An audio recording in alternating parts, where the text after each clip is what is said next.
Olha, é impressionante como a inteligência artificial, tipo o chat GPT, né, entrou na nossa vida assim, rápido demais. Nossa, nem fala, de repente tá em todo canto. Trabalho, lazer e, claro, na educação. Exato. E hoje a gente vai tentar entender um pouco melhor isso, né? Mergulhar nos desafios, mas também nas possibilidades da IA generativa para a educação. A gente está se baseando num artigo acadêmico recente, bem interessante. A inteligência artificial na educação. Os desafios do chat GPT. É um tema quente, né? Muito. E, assim, a ideia de IA não é de agora, né? Vem lá dos anos 50, até antes. Verdade. Mas o chat GPT deu uma outra cara para essa discussão, uma urgência, sabe? Totalmente. Popularizou de um jeito. Então, a nossa ideia aqui é explorar essas duas pontas. O receio que dá e, ao mesmo tempo, a oportunidade que essa tecnologia representa para o ensino. O que a gente precisa saber mesmo. Boa pergunta. Acho que o ponto de partida é entender o contexto, né? O artigo fala da Web 4.0. Isso, a tal da datificação. Tudo que a gente faz online vira dado, basicamente. Aham. E esses dados alimentam essas IAs. E aí vem a pergunta central do artigo. Para o pessoal da educação, o chat GPT é mais uma ameaça ou um desafio que a gente tem que encarar? É a pergunta de milhões, né? Para responder, a gente precisa entender primeiro o que é essa IA generativa. Explica pra gente. Então, o chat GPT, por exemplo, ele usa redes neurais Deep Learning. É como se ele lesse, sei lá, uma quantidade absurda de texto da internet. Bilhões e bilhões de palavras. Muitas vezes são dados nossos mesmo, que a gente nem percebe que está fornecendo de graça, né? Nossa, Aí ele aprende padrões de linguagem e consegue gerar texto novo.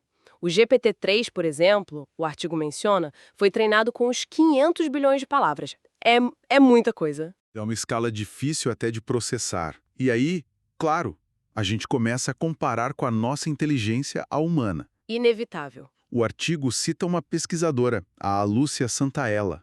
Ela faz uma distinção legal. Nós, humanos, a gente entende contexto, usa analogia, tem bom senso. Essas coisas. Sim. A IA, memória absurda, reconhece padrões em dados gigantescos. Não cansa. Exato. Faz tarefas específicas muito bem. Mas a chave não é ver quem é melhor, né? É pensar em como podem trabalhar juntas, essa complementaridade. Perfeito, é isso. Mas não dá para ignorar os perrengues, os desafios. O artigo aponta vários. Quais, por exemplo? Bom, primeiro as questões éticas. Falta regulamentação clara, né? Isso é um problemão. Com certeza. E o medo do plágio, super compreensível. Tem até uma pesquisa da Penn State que o artigo cita. Ah, eu vi isso. Falando que dá para pegar texto de IA por erros de lógica ou frases muito genéricas. Isso mesmo. Aquele texto que parece certo, mas falta alguma coisa, sabe? Meio sem alma. Pode ser um indício. Entendi. E tem mais, falta o tal do senso comum para IA. A Santella até diz que ela é incapaz de reconhecer quando uma pergunta é ridícula. Faz sentido. E o risco dela replicar preconceitos que estão nos dados. Ou espalhar fake news são perigos reais. E é aí que entra uma visão bem importante que o artigo traz. A teoria crítica da tecnologia, do Andrew Fienberg. Sim, muito relevante. A ideia básica é que tecnologia nunca é neutra, né? Ela vem com valores embutidos, ela molda como a gente vive, mexe com poder. Exatamente. Então, usar o chat GPT na educação não é só uma questão de, vamos usar essa ferramenta nova. Tem implicações bem mais fundas sobre o que a gente ensina, como ensina, o que a gente valoriza. Precisamente. O que nos leva a duas posturas que a educação pode ter, que o artigo discute. Quais seriam? Uma é tentar barrar, proibir, focar só nos riscos, medo do plágio, etc. Hum. E a outra? A outra, que me parece mais promissora, é encarar de frente. Ver como uma chance de desenvolver o uso crítico da ferramenta. Tipo, usar IA para melhorar nosso próprio conhecimento? Isso. A ideia de inteligência aumentada. Usar a IA para fazer perguntas melhores, para analisar as respostas dela com mais crítica. Não é deixar a máquina pensar por nós, é usar a máquina para potencializar o nosso pensamento. Faz sentido. Usar a tecnologia a nosso favor, mas com consciência. Exato. E as universidades, por exemplo, têm um papel super importante nisso. Podem liderar essa discussão crítica coletiva. Então, resumindo a ideia principal dessa análise, não tem como fugir do chat GPT na educação.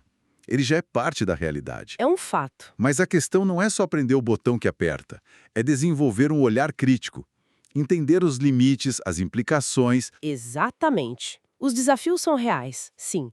Plágio, ética, os vieses, tudo isso precisa ser discutido abertamente. Talvez criar regras novas. Mas, se a gente souber usar, focando nessa inteligência aumentada, a IA pode até ajudar a gente a fortalecer o que é mais nosso, mais humano. Tipo o quê? O pensamento crítico, a criatividade de verdade, sabe? A capacidade de conectar ideias de um jeito novo. A Santalela sugere algo nessa linha e o artigo reforça. Talvez conhecer a IA seja um jeito de redescobrir o que significa ser humano. Interessante isso. E deixa a gente pensando, né? Se a máquina pode compilar informação e achar padrão também, Sim, onde a gente deveria colocar nossa energia na educação? Talvez seja a hora de focar mais ainda em cultivar, sei lá, a criatividade genuína, o pensamento crítico que vai fundo, que questiona. e a ética, né? Saber aplicar o conhecimento de forma responsável nesse mundo cada vez mais tecnológico. Exatamente. Fica aí a reflexão para todo mundo.